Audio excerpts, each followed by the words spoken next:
Listo.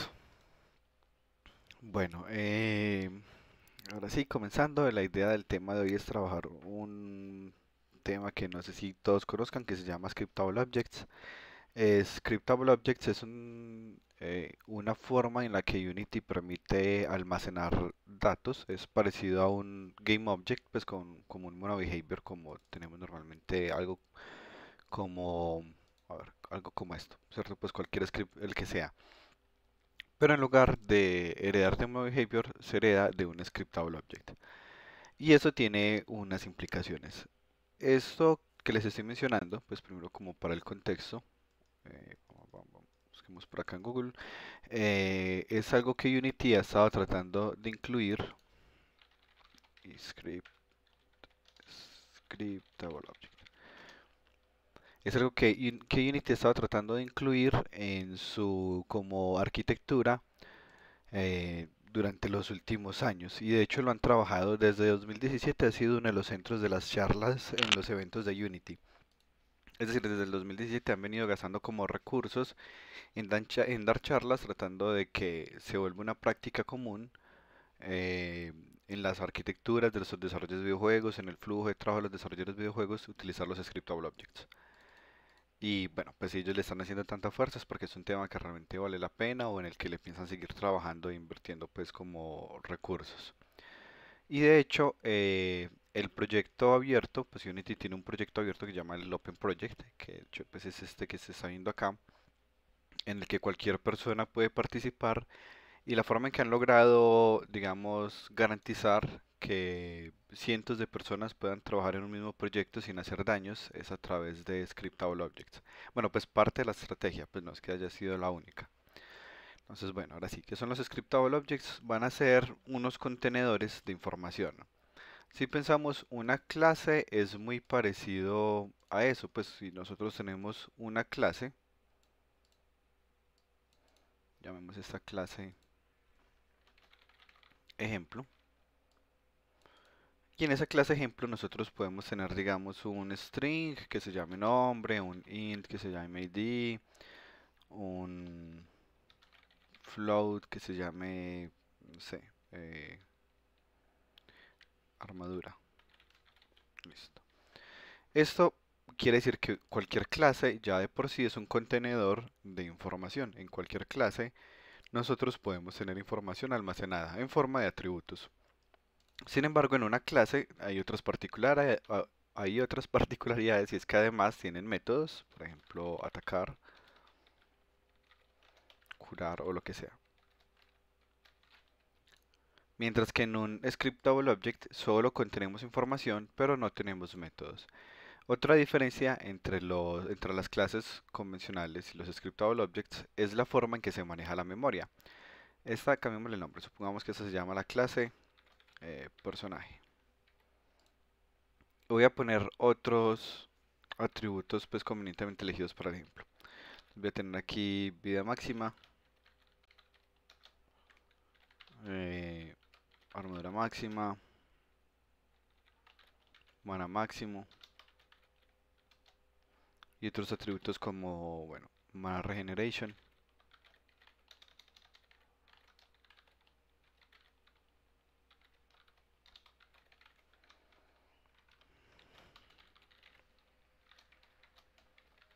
Pues cambiándolo ya que lo empecé a escribir en inglés los métodos, por alguna razón carácter, listo. Cuando nosotros tenemos esta clase y tenemos, digamos, tres personajes, cada uno de estos personajes que tiene esta clase, ¿cierto? No, pues, pensémoslo en un componente, voy a hablar en términos de componente para ponerlo como más en términos propiamente de Unity. Nosotros tenemos este componente y este personaje yo le arrastré este componente y lo mismo a este personaje y lo mismo a este personaje. Cada uno de esos personajes tiene los componentes normales, Collider, Rigid Body, Transform, pero aparte tiene este componente. Cada uno de ellos entonces va a tener estos atributos de acá. Es decir, que en la memoria RAM, pensemos en que esa de acá es la RAM, quiere decir que por cada uno de ellos en la RAM se almacenó una copia de esta parte de acá. Entonces tenemos esto de este personaje, pero solo los atributos, ¿cierto? Pero los métodos no son información. Y tenemos esto, pero del segundo personaje, y tenemos esto, pero del tercer personaje. Y a veces no pareciera ser necesario, porque muchas veces nosotros podría ser que tengamos los mismos atributos, sobre todo hablando pues de los máximos, mínimos y de atributos como regeneración entre varios personajes. Pensemos en un juego donde haya muchas unidades, digamos en algo tipo un RTS. Nuevamente para el contexto, los RTS son juegos de Real Time Strategy, pues como cualquiera de los que van aquí en la lista, siendo pues Age of Empires uno de los como más conocidos en alguna generación. Supongo cuál será el más conocido en este momento, no sé, si Civilization quizás. Pero bueno, pensemos en algo como esto, en donde la cantidad de unidades que uno tiene es muy alta. Pensemos en que yo a cada uno de ellos le declaré atributos y tengo 100 unidades. Entonces pensemos en esas 100 unidades, cada una con el mismo atributo, pero guardado en la memoria RAM. Entonces en la memoria RAM guardé el mismo dato un montón de veces, lo cual obviamente no es eficiente. Esto vale 100, este vale 100, este vale 100. Guardé ese mismo 100 tres veces, me gasté ahí. Eso que ahí lo hice con entero, pero en lo hecho con float serían 64 por 3 bits de gastos ahí. Una pregunta hasta ahí, perdón. No sé si Santiago iba a preguntar algo. Ah, no, profe. ¿Qué No. tal? Ah, listo, no hay problema, sino que me pareció alumbrando el micrófono, entonces pensé que era que iba a preguntar algo. Listo, entonces aquí eso es, digamos, obviamente ineficiente por el hecho de que cada objeto va a guardar la misma información. Esto se soluciona utilizando los scriptable objects. ¿Alguna pregunta hasta acá de pronto?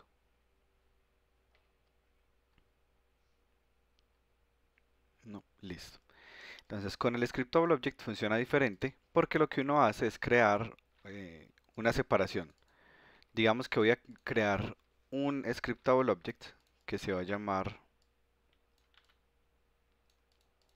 character stats, que es un scriptable, que va a tener esos atributos de acá. Inclusive hay otros, pues aquí no estoy incluyendo todos, pues me faltaría attack damage, range,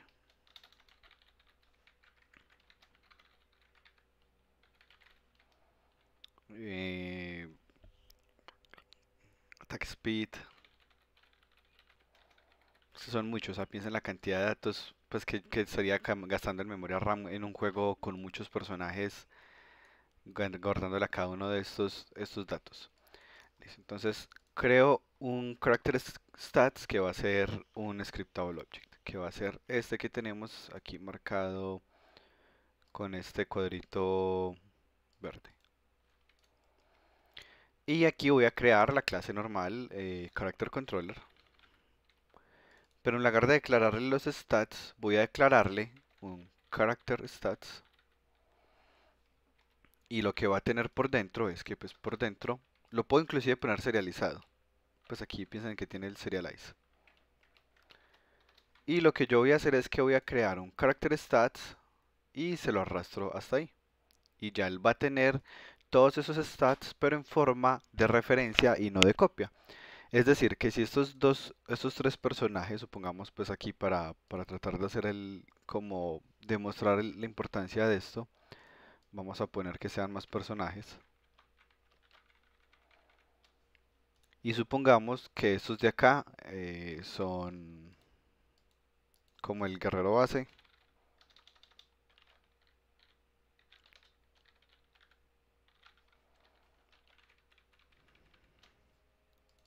los arqueros y no sé, los de la lanza. Entonces digamos que tienen stats diferentes, pero en la forma tradicional pues yo guardaría la misma información, pues o guardaría 12 veces la información.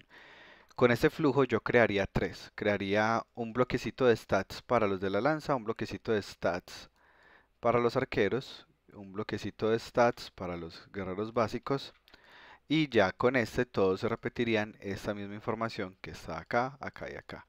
Lo que haría que solo tenga que guardar 3 en lugar de guardar 12 datos en la memoria RAM. Y eso que pues aquí porque estoy poniendo apenas 12 unidades, pero si pensamos nuevamente en ese tipo de juegos, pueden ser cientos de unidades y el ahorro será muy significativo. ¿Alguna pregunta con el concepto de lo que va hasta ahora? Sí, yo. Eso está relacionado con orientado a objetos. Y también, pues otra manera de haber hecho eso sería con herencias, pues tener una clase padre y con herencias. ¿Cuál es más efectiva o depende de la situación? Pero con herencia se crean copias, es decir, cuando usted tiene, por ejemplo, vamos a hacer como una arquitectura aquí, una pseudoarquitectura. Yo tengo la clase humanoid, de la que ya tiene todos estos stats. Y de acá heredan, digamos, pues sí, Archer, Warrior, etc. Cuando uno hereda, esta clase va a tomar todos estos atributos y los va a copiar. No los está apuntando por referencia. Es decir, que aunque lo haga por herencia, este tiene sus propios atributos. Esto sería algo así, pues visto de forma muy superficial. Esos son 32 bytes, no, 16 bytes y hasta aquí 16, 20 bytes, de 36, mm, 52, se- si muy malo para sumar 68 por los lados de 68 bytes. Cada uno de estos tendría 68 bytes de información, sea por herencia o sea creando los diferentes componentes porque cada uno de ellos está creando una copia de su atributo. Entonces, este tiene su propio inmax health, este tiene su propio inmax health, lo mismo este, lo mismo este, lo mismo este. Cada uno tiene su propio atributo. Cada uno tiene una copia de la clase original. Lo hayamos hecho por herencia o lo hayamos hecho por componentes, porque es como funcionan las clases. Si cada uno no tuviera una copia del atributo, como es en el caso de static, cuando yo modifico algo de este, se me modificaría el de todos que no es la idea. Pues la idea es que sean independientes. Algunos atributos, como la cantidad de vida actual. La cantidad de vida actual pues de este no debería verse influenciadas por la de este. Pero otros atributos que sí son, digamos, repetidos entre muchos personajes, igual van a tener su propia copia. La vida máxima podría valer 100 y podría ser que todos estos estén guardando un 100 en la memoria RAM. Entonces guardé 12 veces un 100 en la memoria RAM cuando solo hacía falta guardar un 100 en la memoria RAM y que la vida máxima de cada uno de ellos apunte al mismo dato de la memoria RAM. Como que aquí había guardado ese atributo que yo llamé vida máxima y en lugar de hacer 12 copias de él, que es como funciona normalmente en programación orientada a objetos, tener un apuntador de cada personaje a ese mismo dato. No sé si Hernán, si por ahí va quedando un poco más claro. Sí, ahí se entiende un poquito más. Pero entonces, en este caso es para que todos tengan el mismo dato. Pues como, sí.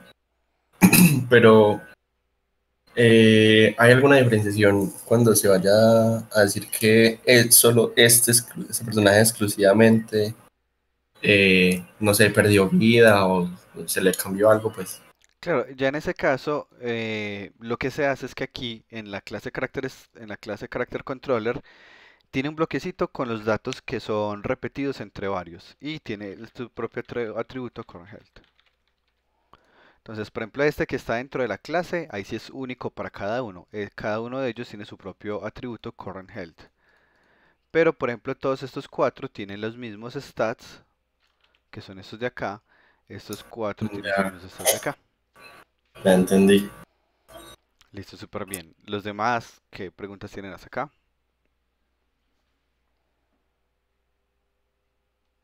Mm, No, Gio, por ahora bien. listo, excelente. Tengo una duda porque no recuerdo exactamente el plan de estudios, pero los que ya vieron scripting, en scripting trabajan scriptable objects. Nope. No. Ah, listo. Ok, ok. Tenía la duda. Bueno, aunque, pues, aunque igual estoy scripting con Campillo, me imagino, ahorita lo está dando Juan Franco, entonces tendría que preguntarle a Juan si lo incluyó como entre las cosas nuevas.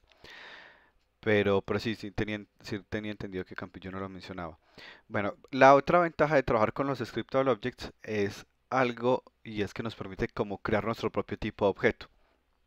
Esto va a hacer que sea más fácil para el level designer hacer iteraciones sobre el mismo nivel y hacer modificaciones del nivel sin necesidad de programar. Recordemos que cuando tenemos un equipo, en el equipo vamos a tener roles y no necesariamente todos son programadores expertos. La idea es que los que sean programadores puedan facilitar la tarea de los que no. Y esta es una de las formas de hacerlo.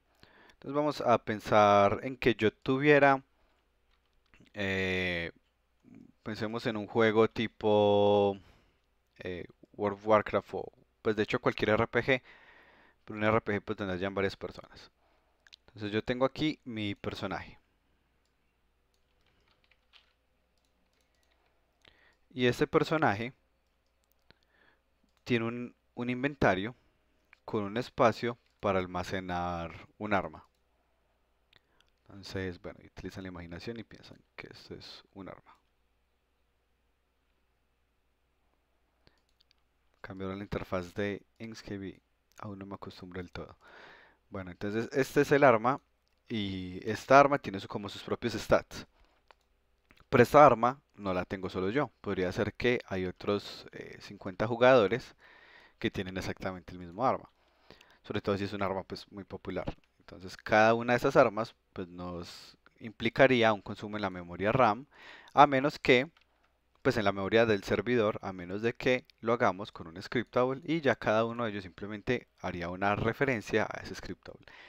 Y la ventaja de hacerlo por scriptable es que hacer luego nuevas armas va a ser muy sencillo. Una vez que uno haya definido qué es lo que va a tener un arma por defecto. Entonces vamos a suponer algo como esto. Yo voy a decir, bueno, todas las armas tienen una cantidad de datos que van a ser el attack damage, cuánto daño causa el arma. eh, Podría ser dependiendo del tipo de juego. Hay juegos donde el arma se desgasta, entonces tiene un atributo que se llama como durabilidad. Se desgasta a medida que uno la usa y yo no la podría reparar dependiendo nuevamente del tipo de juego. Un ejemplo muy viejo es Diablo 2. En Diablo 2 las armas se dañaban. En World of Warcraft creo que las armas también se desgastan, pero no se pierden del todo, sino que uno las reparaba, creo, casi no recuerdo. Eh, bueno, no recuerdo otro juego que tenga desgaste en las armas. Tenemos también otros En como... Monster Hunter pierden filo. Ah, listo. Y me imagino que también se pueden arreglar. Entonces, pues sería como ese atributo de aquí, pues durability, sería algo como esto. Podríamos tener también como el attack speed, suponiendo que dependa del arma, sobre todo de pronto si no es como un atributo propio del personaje, sino del arma, podría ser, o un attack speed multiplier. Como el personaje es capaz de hacer 2 ataques por segundo, pero eso es un arma muy pesada y le pone un punto 5, entonces ya sé que él solo ataque una vez por segundo. Podemos tener otros como rango, que tanto alcanza, que tanto alcance tiene. Podemos tener otros como nivel mínimo para poder tener el arma. Listo. Y ya con estos datos de acá nosotros podemos decir esto es un arma. Un arma es un objeto. Ah, bueno, pues si también va a tener su, su propio objeto pues para poder tener un render.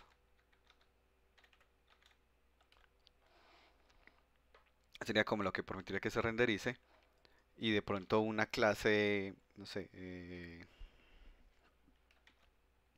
sword o weapon. Y eso es lo que compone a un arma. Y ya lo que hacemos es crear el scriptable object de esto y ya con un solo clic podemos crear nuevas armas. Ya lo vamos a ver aquí ahora sí en programación para ir como aterrizando los conceptos. Entonces voy a crear aquí, empezar a replicar este ejemplo tal cual. Entonces lo voy a llamar,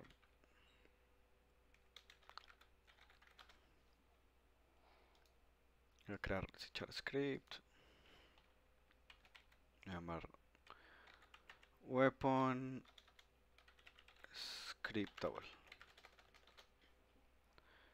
Entonces, como les mencionaba, son varios cambios que necesitamos hacer. El primero de ellos es que no vamos a heredar de MonoBehavior, sino que vamos a heredar de un scriptable object. No vamos a tener métodos. Y vamos a agregar otro modificador adicional arriba, que va a ser para que Unity nos cree un menú, pues como, sí, o sea, nos modifique el menú de Unity agregando un nuevo elemento, que va a ser pues como tipo dato y el nombre va a ser weapon. Voy a poner aquí, digamos, swords. Y supongamos que esto es lo que tienen todas las espadas. Y acá voy a empezar a poner estos atributos que habíamos definido. Pues de hecho, creo que podría copiar de acá prácticamente.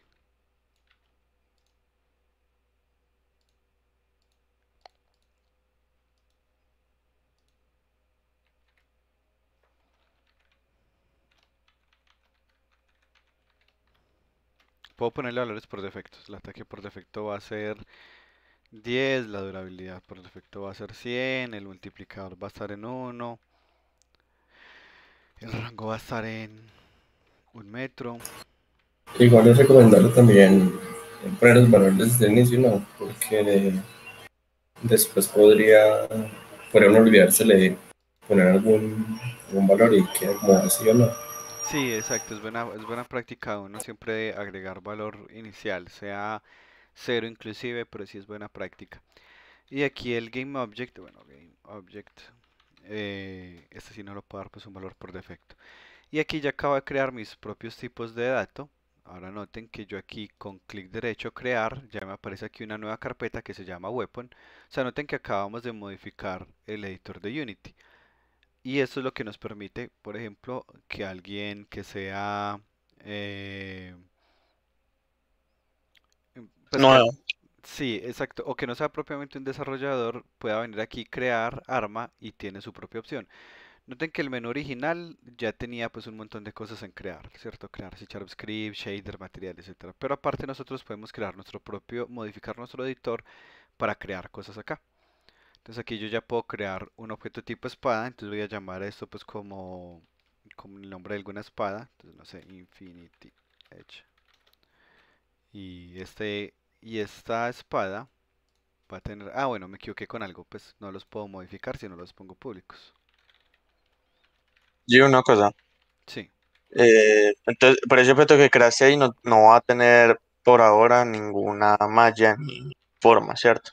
No, pero sí, sí va a tener. Esa es la idea, que tenga también. Ya vamos a ver cómo es posible. Entonces, listo. Aquí ya tengo mi primer arma que acabo de crear que se llama Infinity Edge. Entonces, tiene aquí la cantidad como de sus datos.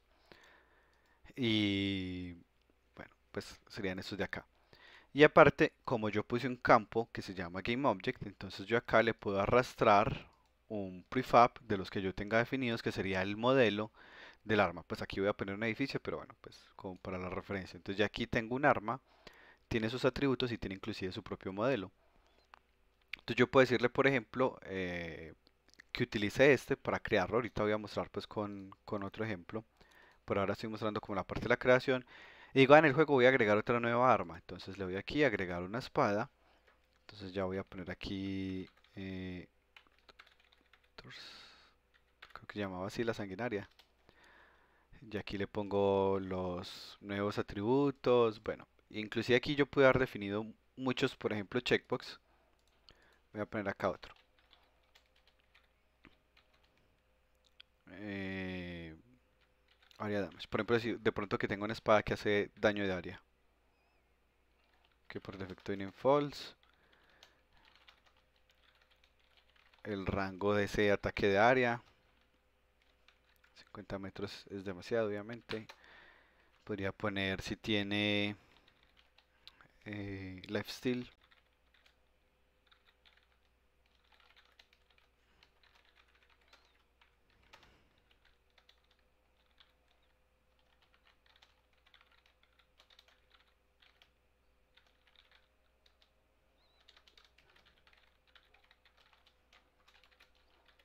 Y todo eso se va a ir ampliando aquí entre las diferentes opciones que podría tener. Entonces nosotros podemos tener como un sistema muy robusto, tratando como de generalizar todo lo que podría tener las diferentes armas que tenemos.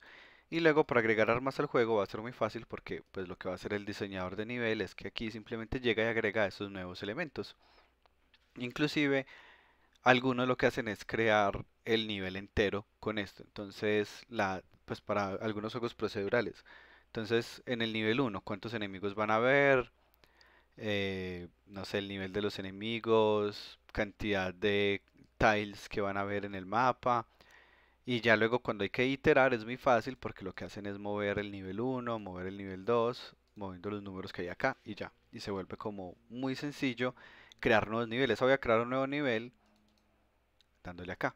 De hecho, por ejemplo, hace poquito que estaba en asesoría con unos chicos de Taller 7 de videojuegos, ellos lo están utilizando para las misiones. Entonces tienen unos scriptables de misión. Entonces ellos le dan crear una nueva misión. Entonces aquí marcan si el objetivo es puntaje o muertes, pues de matar enemigos. Y la cantidad. Entonces pueden crear una misión que sea, crear una misión que sea matar 3 enemigos. Hay un tiempo límite, digamos. Entonces misión tipo matar. Cantidad 3, tiempo 60 segundos. Ya creó una misión, la arrastraban al script principal y ya ahí automáticamente tiene una misión que es matar a 3 enemigos en menos de un minuto, por ejemplo. Entonces nos permite como, digamos como equipo, que el diseñador del nivel pueda hacer ajustes muy rápido. Voy a crear esta misión, no me gustó, voy a crear otra misión, voy a ajustar estos parámetros de esta misión y todo moviendo simplemente estos números de acá.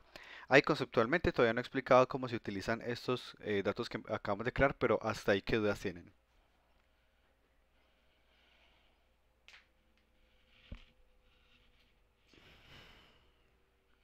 No hay dudas, listo. Entonces ahora vamos a utilizarlo.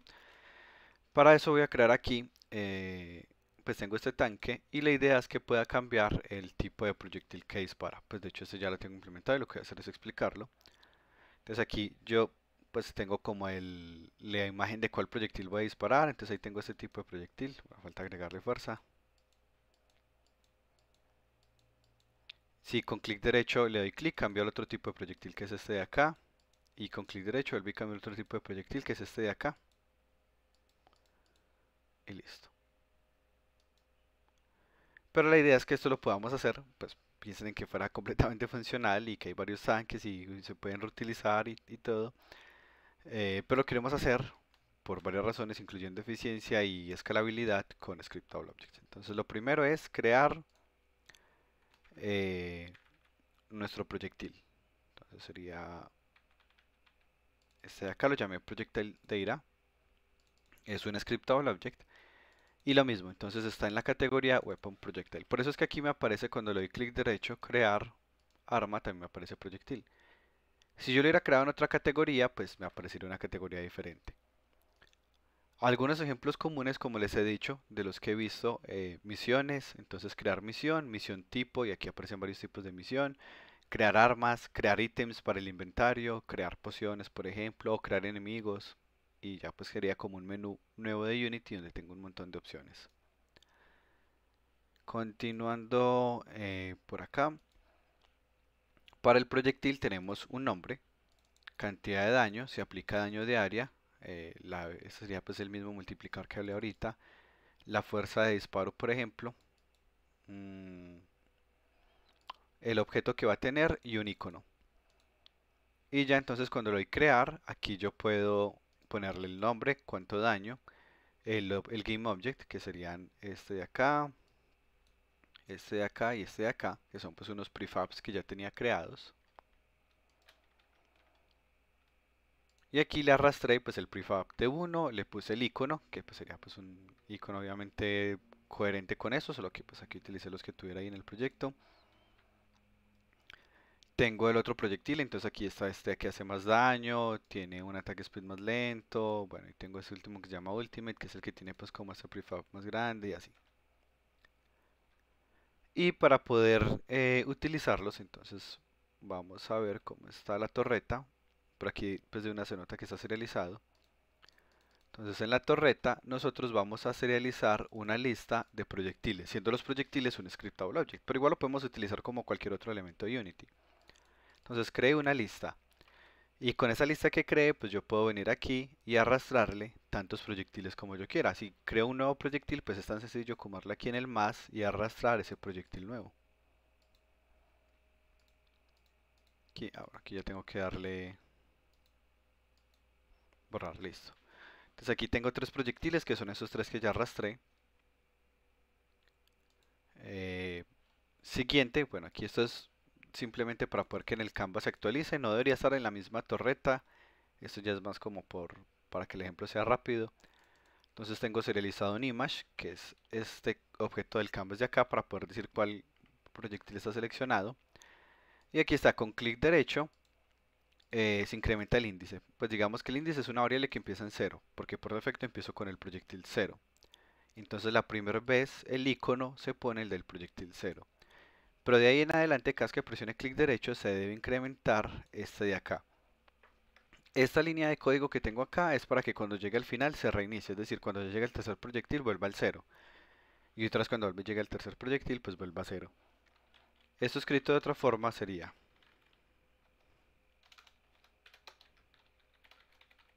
si el índice es mayor o igual a la cantidad de proyectiles,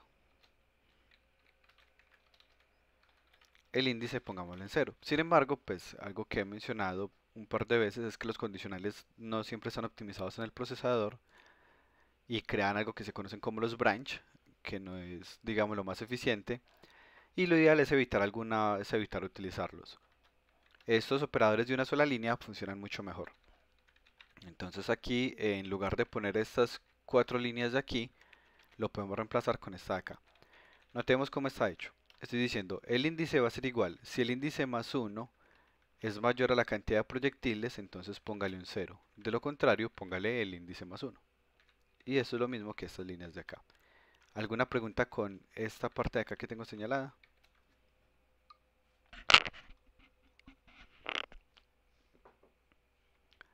No, súper bien. ¿Cómo se llama esa línea de código? Solo Esto, esa. esto se llama ternary operator. Ternary operator. El profesor de programación no les enseñó eso, qué mal profesor. Estoy pensando que yo la mayoría de aquí vieron programación conmigo. No, este no lo explico en clase, pero creo que quería empezar a incluirlo. Está aquí. Entonces la sintaxis es esta: la condición, signo de interrogación, qué pasa si es verdadero, qué pasa si es falso, muy parecido a cómo se trabaja en Excel. Entonces aquí, por ejemplo aquí, bebida, si la edad es mayor o igual a 21 va a ser cerveza y si no va a ser jugo. Pues hay muchos ejemplos en internet. La ventaja de este operador es que es más eficiente, inclusive no solo en términos de C#, sino que si uno utiliza condicionales en shaders, no siempre es compatible. Por ejemplo, yo tenía un condicional en un shader y no era compatible con algunos navegadores, ese shader, cuando lo exportaba a WebGL. Y lo reemplacé el condicional por un operador ternario y me funcionó en todo lo que exporté: Android, web, PC, sin ningún problema. Porque algunos plataformas no soportan branching, que es lo que pasa con un condicional, se crean ramas en la GPU. Entonces lo podemos solucionar con esto de acá. Por ahí va siendo más claro, María José. Sí. ¿Y qué pasa cuando uno necesita hacer más de una condición? O sea, por ejemplo, que no necesita que lo pongan 0, sino que lo pongan 0 y, no sé, dejara de disparar o dejara que contara el tiempo o algo así. Uno podría poner aquí otra condición, pues uno podría poner acá, entonces digamos, o preguntar si esto no es mayor al count, sino si esto es mayor a 10, por ejemplo. Y vuelve y pone aquí la interrogación, y vuelve y pone entonces aquí qué va a pasar y qué va a pasar en el caso contrario. Entonces aquí ya, pues aquí lo que hice fue poner otro como un else if, esto, else, esto de acá. Solo que es una anotación muy incómoda de leer, yo evito al máximo utilizarla. No sé si ahí quedó claro, María José, con esto de acá, que yo puedo poner aquí Sí, otra condición. pero digamos que si quiero utilizar la misma, o sea, la misma condición, la de los proyectiles, cuando son menores. Pero cuando son menores es esta parte de los dos puntos. Este es el else.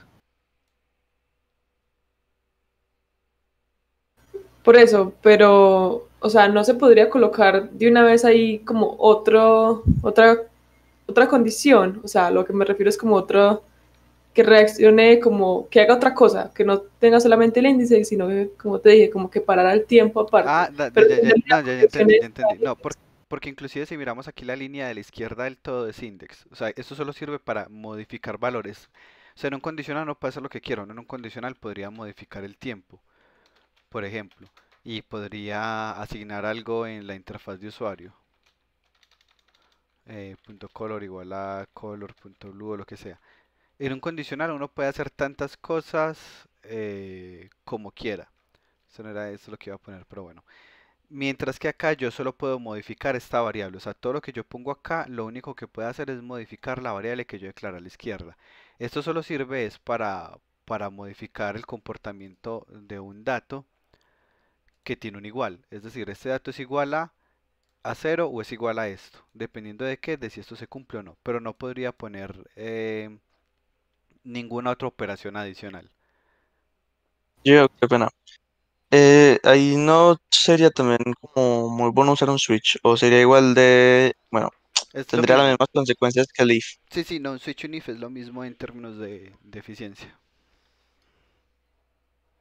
Ahora sí, bueno, bueno, y María José, sí, sí, no sé si me hice explicar con lo último que dije. Sí, pero entonces en ese caso uno como reemplazaría eso, No, ahí para no se que, podría, ahí dejaría el if, y básicamente. si no funciona, así como estabas diciendo ahorita en programación gráfica.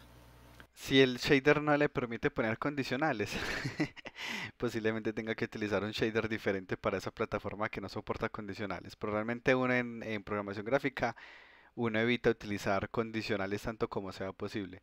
Lo que uno puede hacer cuando uno necesita condicionales es ayudarse con la parte de C Sharp, porque uno puede conectar datos de C Sharp con, con shaders hechos pues en cualquier lenguaje HLCL, por ejemplo.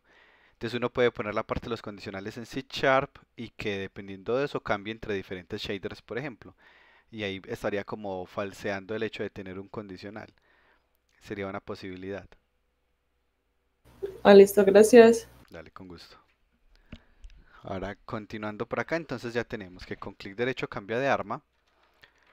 Como cambia de arma, pues el sprite se actualiza a la nueva arma seleccionada, que es Projectiles, que es el scriptable object, la lista de scriptable object en la posición index, que es la que tengo seleccionada. Y de aquí me interesa tomar el icono. Pues recordemos que esto por dentro va a tener varios datos. Pues por dentro va a tener todos esos atributos que estamos viendo acá. Acá me interesaba pues tomar la parte del icono. Y luego con Fire 1, que es cuando pues presiono para disparar, lo que voy a pasar es que voy a crear un clon de ese proyectil en la posición GameObject. Pues aquí no lo estoy haciendo con piscina de objetos, sino con instancias. Entonces voy a tomar el objeto que está aquí en este projectile data. Y ese objeto lo estoy instanciando, le estoy creando una copia en la posición de la referencia del tanque para disparar, que eso es un objeto que está aquí, esa esferita que se ve aquí. Esa esferita es hija del tanque, entonces lo puedo obtener como transform.getChildPosition y va a tener la misma rotación del tanque. Luego aquí ese clon voy a obtenerle el componente eProjectile, que es una interfaz que van a tener todos los proyectiles, y le doy disparar. Y le digo hacia dónde, pues le paso un target por si se necesita. Esto de acá es una interfaz que lo único que tiene es un método que se llama disparar, y el proyectil básico lo único que hace con el método disparar es agregar una fuerza, que de hecho la tengo aquí quemada, no debería, pero eso es como eso ya es mucho. Como para el ejemplo. Y ya voy a mostrar el otro proyectil que tiene un cambio adicional. Entonces aquí nuevamente puedo cambiar de proyectil, disparar el que yo quiera, y aquí pues la diferencia es que este último proyectil lo que hace es que persigue al enemigo. Bueno, pues ahí tendría que explotar o algo así. Bueno, ¿alguna pregunta hasta acá con la parte de los scriptable objects?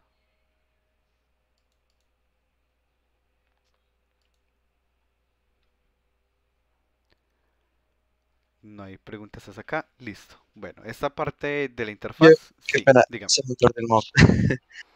Entonces, la única forma de darle así como una malla, una forma, viene siendo instanciándolo en un objeto ya existente. Eh, Pues cuando digo yo, eso es un objeto gráfico, pues por así decirlo. sí, más o menos. Pues uno sí tiene otras posibilidades y es que el GameObject lo saque del mismo objeto que yo le asigno. Es decir, podría ser diferente. Yo podría tener una arquitectura en la que yo tenga aquí mi objeto proyectil, que sería un GameObject. Entonces pensemos en que yo tengo acá eh, este GameObject que estoy haciendo acá. Listo, utilizan la imaginación y esto de acá es un proyectil. Y este proyectil, que es un objeto, es un GameObject ya, es el que va a recibir, va a tener un atributo. Pues esta va a ser una clase que se va a llamar class, projectile, base, monoBehavior, lo normal.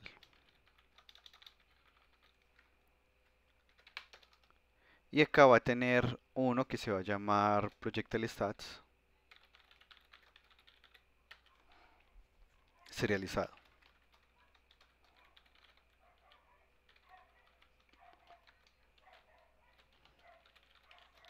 Y su método de disparar y lo que sea. Entonces él tiene su clase y ya es un objeto de por sí. Pero a ese objeto yo le arrastro los stats, así como le arrastré ahorita al tanque. Yo le arrastraría ese objeto que crea el proyectil. Y ya lo que va a tener el tanque es que va a tener es un proyectil y ese proyectil pues ya sí tiene esa forma, por así decirlo. Y ya pues como este proyectil existe, yo lo podría hacer una piscina de objetos de él y cualquier proyectil que yo cree pues ya va a tener esos stats. Con la ventaja de que yo podría tener 1000 proyectiles en el juego porque son varias personas disparando a la vez. Y eso, entre esos 1000 proyectiles de stats, todos van a utilizar los mismos, no sé, 5 stats. En lugar de tener 5000 stats, voy a tener 5 stats en la memoria RAM. Pero si yo pude haber creado el objeto y serializarle los stats. O yo puedo crear el tanque y serializarle unos stats que incluyen el objeto. La verdad es que, digamos, uno de las ventajas que a la vez uno de los problemas en el desarrollo de videojuegos es que hay demasiadas formas de solucionar cada problema y difícilmente puede decirse cuál es mejor que otra cuando ninguna incluyen malas prácticas muy obvias. No sé, Santiago, si con esa explicación queda un poco más claro lo que me preguntó. Sí, un poco. Pero si no es claro, no hay problema. O sea, si quiere me dice como qué parte de pronto no es clara y retomo desde ahí. No, o sea, termina siendo como un poco mismo lo que te comento, de sigue siendo que se instancia en un objeto ya existente como tal. Pero no sería instancia porque sería una piscina. Es decir, pues miremos, por ejemplo, aquí en el proyecto que yo tengo original, characters. Pero como tal lo estaría sacando un prefab, entonces seguiría siendo igual. Pero no entiendo, pero cuando uno tiene un prefab no es una instancia, es decir, miremos que aquí yo cada proyectil que estoy disparando viene de una piscina de objetos, son esta piscina de objetos que está aquí debajo del mundo. Entonces no son instancias, sino que son objetos ya existentes, pues porque cuando uno habla de instancias son copias que uno está sacando durante el juego y que es lo que nosotros tratamos de evitar con este patrón que se llama piscina de objetos. Y pensemos en que cada uno de estos que está aquí en la piscina, en donde tienen este componente projectile, tendrían un campito que sería el de projectile stats y se le arrastraría esos stats que tienen. Inclusive si tengo varios tipos de proyectiles, pues tengo varios tipos de stats y cada tipo tendría ese asociado. O no, es que no estoy seguro de entender cuando dice la palabra instancia, si se refiere como a lo de crear copias o se refiere a algo diferente.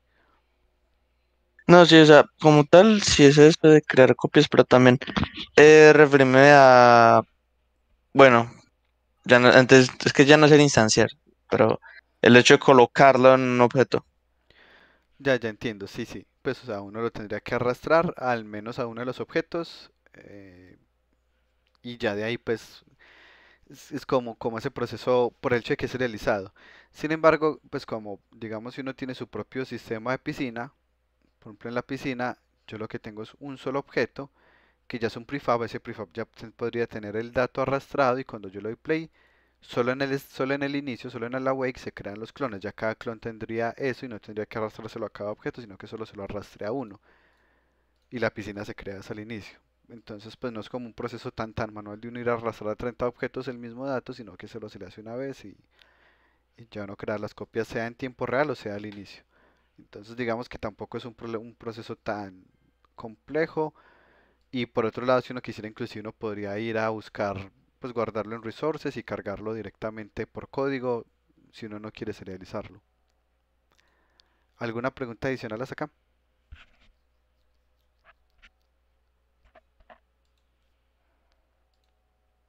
No hay preguntas. Continuando por acá, vamos a ver el funcionamiento del último proyectil, que es el que perseguía, para que hagamos algo que no habíamos trabajado antes y es una forma diferente de utilizar el pathfinding.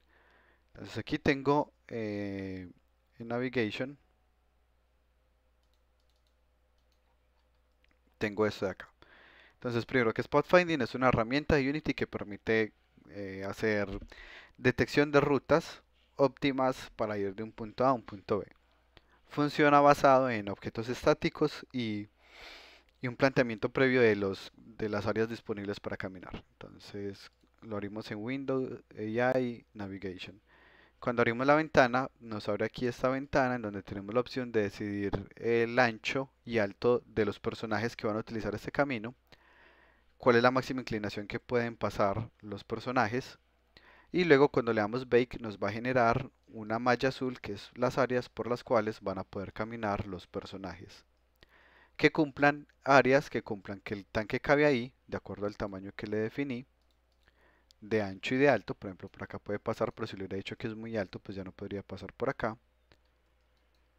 Y considerando pues los objetos que sean estáticos, entonces estos objetos pues están marcados como estáticos. Esta refinería, este edificio aquí, ve, este no está marcado como estático, pero es porque es de estar marcado como estático, no, de ser que en algún momento lo cambié.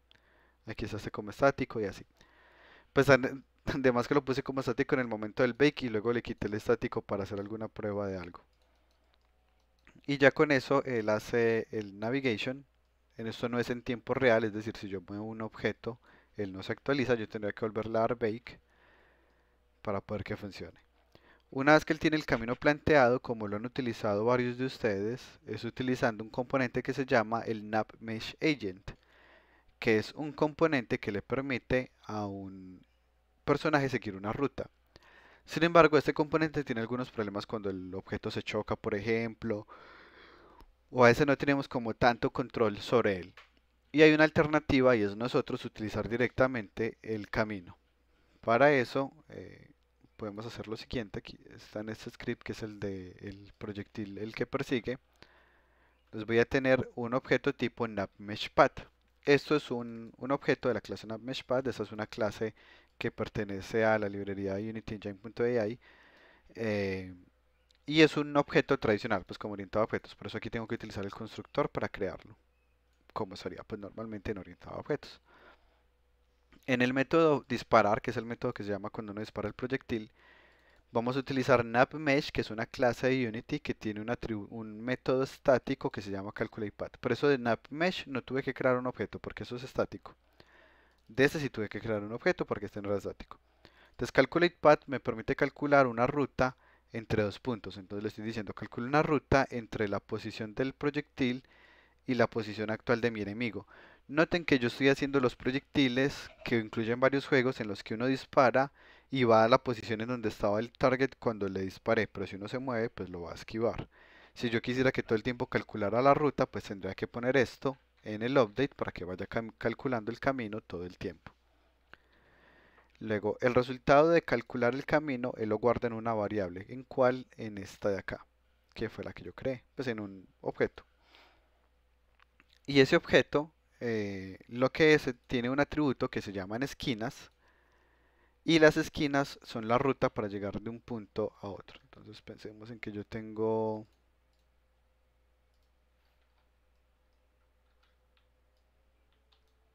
este mapa y yo quiero llegar desde donde está este círculo hasta donde está este de acá.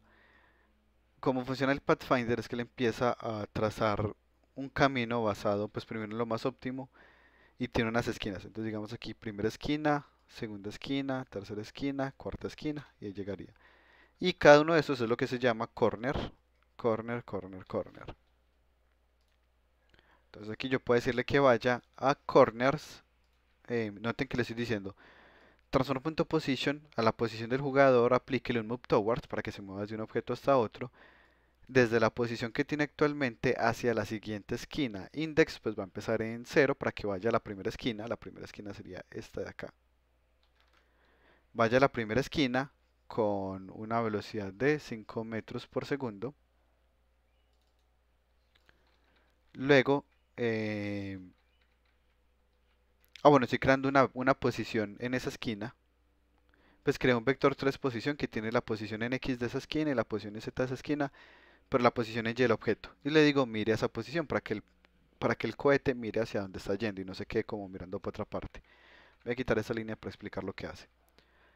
Y calculo la distancia entre la posición actual y la esquina. Y si ya estoy muy cerquita de la esquina, pues incremento el índice para que ya vaya a la esquina siguiente.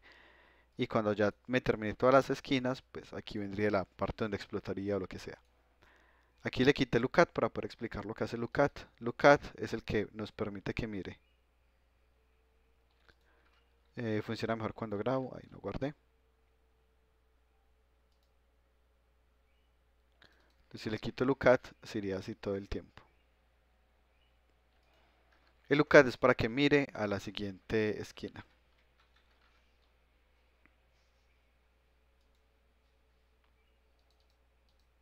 Y ahí estaría. Tengan en cuenta que, como les mencionaba, él va a ir a la posición donde estaba el enemigo en el momento en que yo disparé. Así que si él se movió, pues no va a poder llegar hacia él. Inclusive aquí podemos poner como varios trucos con esto, como por ejemplo un proyectil que sí funcione en el update, pero que sea fácil de esquivar. Podría ser un proyectil que no va tan en línea recta, sino que se comporta un poquito más orgánico. Y eso lo podríamos hacer trazando una línea de Bézier entre estos puntos.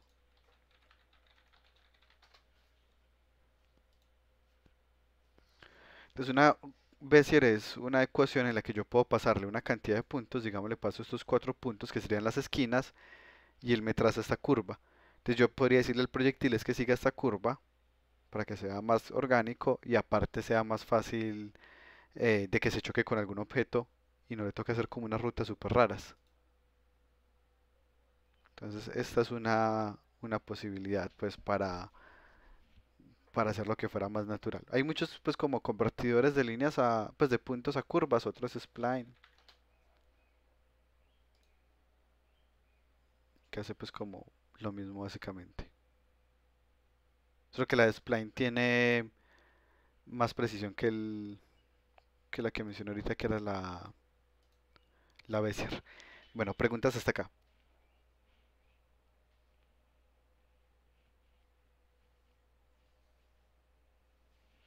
No hay preguntas, para todos es claro la parte de cómo utilizar el pathfinding. Pues el mejor normalmente es mejor utilizar el spline en ese caso, pues ya que es más preciso. Depende del comportamiento que uno quiera. Pues si fuera un proyectil que lanza el jugador, yo lo haría con spline porque es más preciso. Pero si uno que lanza el enemigo lo haría con Bézier para que sea más fácil que se choque con algo y uno lo pueda esquivar más fácil. Pues considerando que uno siempre juega a favor de la persona. No sé si queda claro, Alonso. Una cosa, por Sí, sí, sí. ejemplo, yo pues creo que el mejor ejemplo pues de esto es LOL, ¿cierto? Que utiliza un método parecido. Si yo quiero que ese pad se actualice en tiempo real, ¿cómo se podría hacer? No, pero sería cambiar esto aquí al update. Y bueno, aquí tendría que guardar este target pues en un atributo. Y ya pues porque aquí, o sea, aquí sigue siendo lo mismo, pero él ya está calculando el camino todo el tiempo. Inclusive aquí de hecho es más cortico, Porque yo podría hacer esto, yo podría decirle que vaya a la primera esquina y ya. Y esta parte de acá ya lo haría es verificando solo con la esquina cero. Sería muy parecido a esto que estoy haciendo acá. ¿Por qué sería solo con la esquina cero? Porque como estoy calculando el camino todo el tiempo, él está yendo a la esquina cero, que es esta de acá. Esta de acá, entonces él empieza a ir. Pa, pa, pa, pa, pa, pa, pa. Pero él todo el tiempo está recalculando el camino. Cuando él llegue aquí a esta esquina y vuelve y recalcule el camino, lo que va a pasar es que esta ya es la esquina cero. Porque esta línea de acá de atrás ya se pierde. Y cuando llegue acá ya está la esquina cero. Así que cuando lo hago en tiempo real solo la esquina cero. Pero tengan en cuenta que este método Calculate Path es pesado. Entonces tenerlo en el update, si son muchos objetos, puede no ser buena idea. No significa que utilizar los NavMesh Agent sea más eficiente. No, el NavMesh Agent hace un Calculate Path todo el tiempo. Por eso es que es tan costoso tener agents en un proyecto. Mientras que nosotros aquí mismo podríamos decir en qué punto se hace el cálculo. Por ejemplo, una opción podría ser que se haga aquí, pero que cada vez que llegue a una esquina vuelva y recalcule el camino de acuerdo a los cambios que hubieron. Sería otra posibilidad. O sea que cada vez que llegue aquí,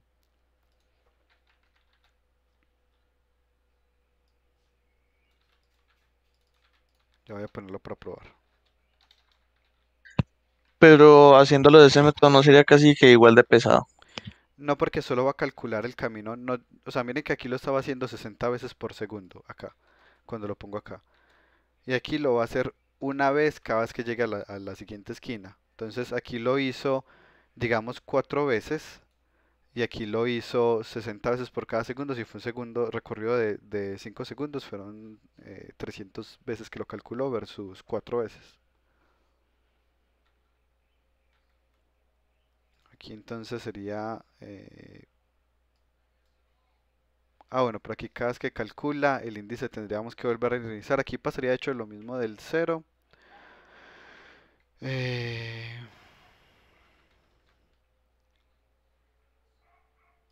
La ventaja es que va a ser pues, ligeramente más eficiente. Entonces, mm, no sé si tengo que ponerle el 1.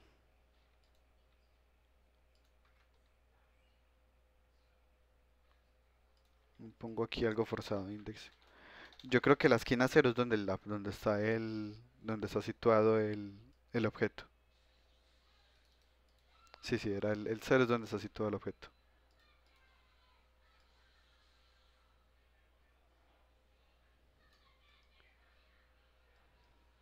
Aquí, la cosa aquí sería que él va solo a calcular el camino cada vez que llegue a donde yo estaba antes.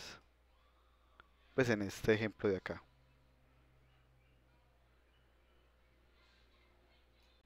Ya si yo lo quiero que lo haga todo el tiempo, pero nuevamente es costoso, sí lo podría poner aquí directamente en este de acá. Pues aquí en el update. Ya son pues como resultados diferentes dependiendo de lo que uno quiera. ¿Preguntas hasta acá? No, bueno, recuerden igual pues el tema principal que es la parte de los scriptable objects para que traten de incluirlo en su proyecto para los datos que lo necesiten, sea inventario, stats del personaje o lo que sea, revisen si hace parte como lo que pueden incluir para que lo practiquen. Eso sería entonces todo por hoy, como siempre la clase quedó grabada.